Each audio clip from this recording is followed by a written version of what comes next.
नमस्कार दोस्तों, दयानंद जी के क्लासेज में आपका हार्दिक स्वागत है। दोस्तों, आज हम पढ़ने जा रहे हैं हमारा राजस्थान कक्षा 6 की पुस्तक का पाठ 5, आज़ादी से पूर्व सरकार का स्वरूप।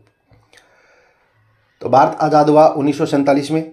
उससे पहले राजस्थान में किस प्रकार की शासन व्यवस्था चलती थी, किस प्रकार का सरकार का स्वरूप था, किस प्रकार की सरकारें होती थी, ये हम इस अध्याय में हम पढ़ेंगे। तो दोस्तों, आज़ादी से पहले राजस्थान 19 देशी रियासतों में बटा हुआ था और 3 ठिकाने थे। यहाँ के राजतंत्रात्मक शासन था। यहाँ पर किस प्रकार का शासन था? राजतंत्रात्मक शासन था। राजशाही थी। अब देखते हैं राजशाही का स्वरूप कैसा था। राजशाही का स्वरूप, तो राजस्थान की विभिन्न रियासतों में सिसोदिया, राठौड़, कछवा, चौहान आदि वंश शासक राज्य करते थे। राजस्थान में ये अलग अलग राज्य थे, किंतु शासन व्यवस्था लगभग समान थी।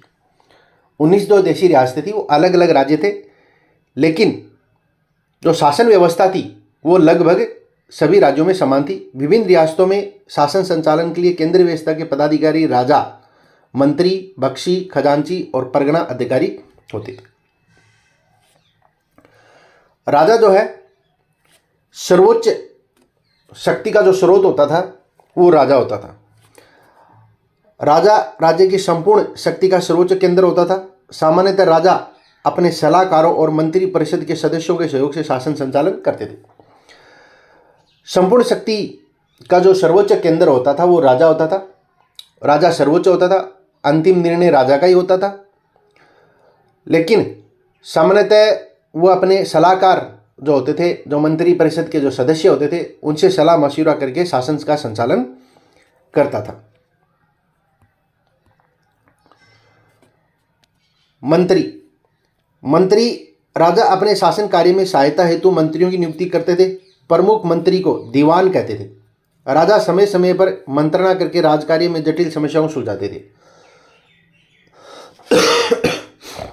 राजा के बाद मंत्री का पद होता था। प्रमुख जो मंत्री था, प्रधान जो मंत्री होता था, उसको दीवान कहा जाता था। और राजा अपने शासन कार्यों में सहायता के लिए मंत्रियों की नियुक्ति करते थे, और मंत्री जो है वो जटिल समस्याओं जो हैं, राज्य की जो समस्याएं हैं, उन पर मंत्रणा देते थे, राजाओं को सलाह देते थे। बख्शी, सेना को वेतन देने, सेना संबंधी अन्य कार्यों की जिम्मेदारी बख्शी की होती थी। एक पद होता था बख्शी का, जिसका मुख्य कार्य था सेना को वेतन देना और सेना संबंधी जो भी कार्य है, जैसे कि हथियार खरीदना, घोड़े खरीदना, यानी कि सेना से संबंधित जो भी कार्य हैं वो बख्शी करता था। कौन करता था? बख्शी करता था।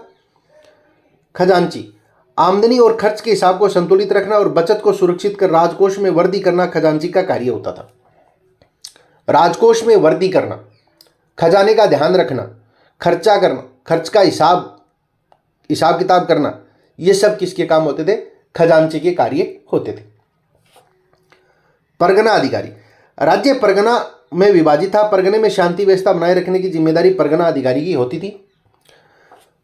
ग्राम राज्य की सबसे छोटी इकाई होती थी। ग्राम प्रशासन का ग्राम पंचायती करती थी। सबसे छोटी इकाई होती थी ग्राम, और ग्राम का जो प्रशासन था वो ग्राम पंचायतें करती थी। जागीरदारी व्यवस्था, जागीरदारी व्यवस्था क्या थी? एक व्यवस्थित राज्य के लिए प्रशासनिक व्यवस्था अनिवार्य तत्व होता है। प्रशासन यदि अच्छा होता है किसी भी राज्य का, तो वो राज्य उन्नति करता है। राजस्थान के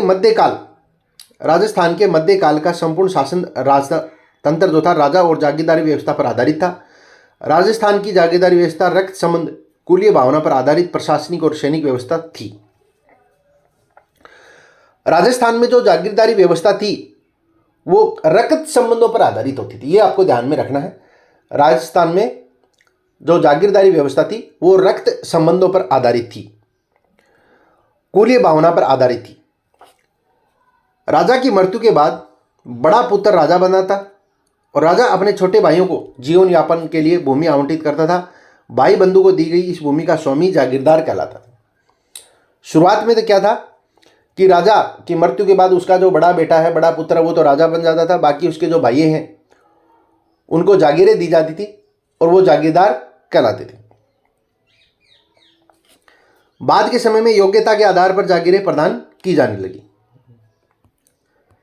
जागीरदारी व्यवस्था का प्रारंभ।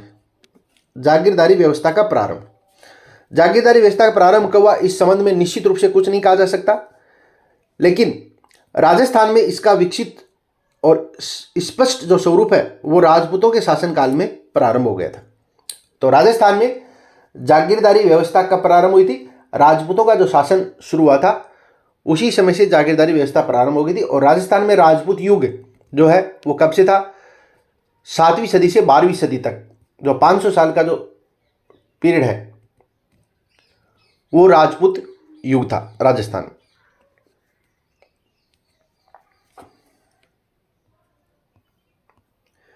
जागीरदारी व्यवस्था का स्वरूप। राजस्थान में रक्त संबंध पर आधारित सगोत्रीय कुल व्यवस्था थी। राजा महत्वपूर्ण प्रशासनिक कार्य पदों पर जागीरदारों को नियुक्त करता था। राजा जो था महत्वपूर्ण जो प्रशासनिक पद होते थे उन पर जागीरदारों को नियुक्त करता था। राजा और जागीरदार के संबंध स्वामी सेवक के नहीं बल्कि भाईचारे और सौहार्द पर आधारित होते थे। जागीरदार और राजा के बीच के जो संबंध थे वो स्वामी सेवक के नहीं थे बल्कि भाई बंधु भाईचारे के संबंध इनके होते थे। मध्यकालीन जागीरदारी व्यवस्था के स्वरूप में परिवर्तन। मध्यकालीन जागीरदारी व्यवस्था के स्वरूप में परिवर्तन हो जाता है। मुगल काल में मुगलों से संधि के कारण शासकों की जागीरदारी का निर्भरता कम हो गई। शासक मुगल मनसबदार बन गए, उन्हें मुगलों का संरक्षण प्राप्त हो गया।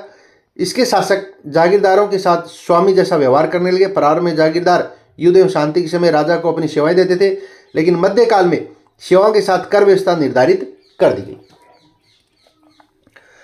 जब भारत में मुगलों का आगमन हुआ तो कई राजाओं ने मुगलों के साथ संधि कर ली, तो जागीरदारों पर उनकी निर्भरता कम हो गई और कई शासक मुगल मनसबदार बन गए, उन्हें मुगलों का संरक्षण प्राप्त हुआ। इससे क्या हुआ, शासक और जागीरदारों के बीच जो भाईचारे का जो संबंध होता था वो अब स्वामी और सेवक के संबंध में बदल गया।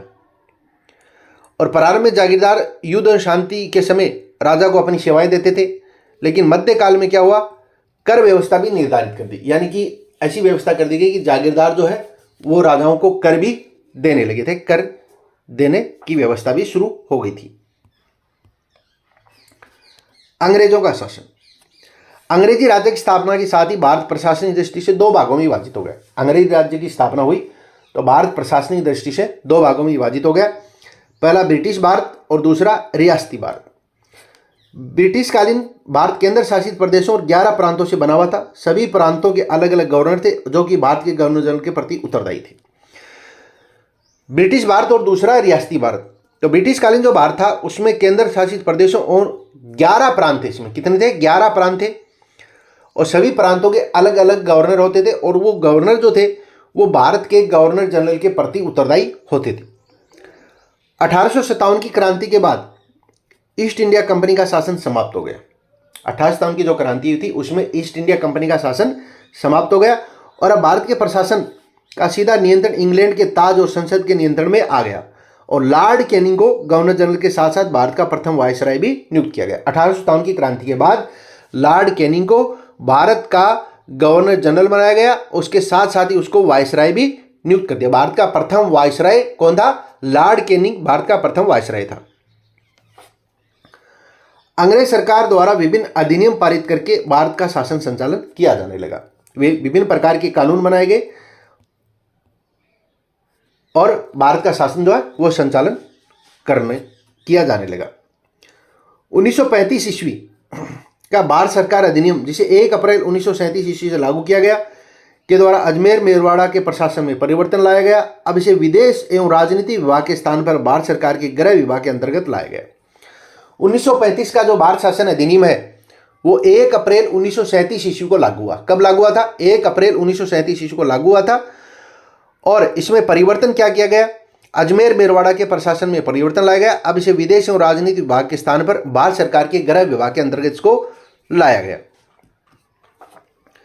देश की आजादी के बाद राजस्थान के एकीकरण की प्रक्रिया शुरू हुई और राजस्थान की प्रथम विधानसभा के लिए 1952 में चुनाव हुए और टीकाराम पालीवाल प्रथम निर्वाचित मुख्यमंत्री राजस्थान के बने थे।